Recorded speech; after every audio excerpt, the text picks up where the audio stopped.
Today is June 1. So for today's video guys, ibisitahin ko yung alaga ko. Kamatis, may sili at saka sibuyas. So ngayon kasi ay day off ko. So magdidilig ako guys at saka magdadagdag ako ng lupa dyan. Kasi tingnan nyo yung kamatis ko, para siyang naninilaw yung ibang dahon. Kasi last week, straight talaga siya na panay ulan.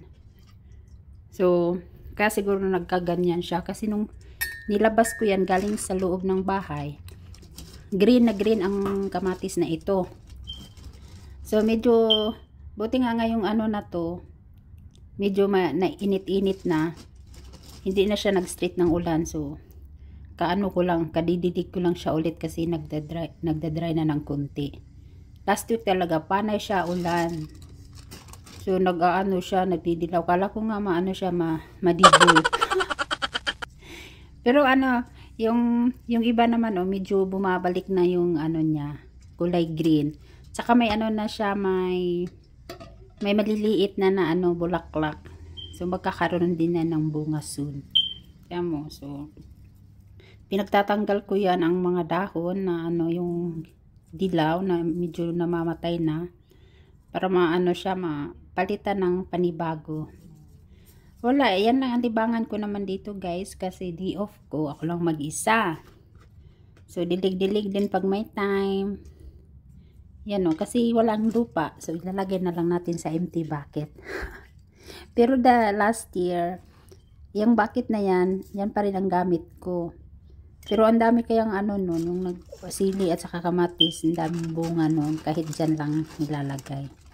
So yan, dagdagan ko siya ng lupa kasi siyempre bumababa siya katagalan. So dagdagan din natin ng lupa at saka dilig-diligan minsan. Hindi ko naman siya laging dinidiligan kasi chine-check ko pag medyo basa pa.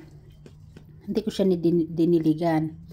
Yesterday, hindi ko yan diniligan kasi medyo may basa-basa pa. Ngayon umiinit na kasi siya ngayon. So, ayan. Didiligan ko. Sana ito'y babalik na ng taba. Kasi nilalagyan ko na din ng pataba to eh.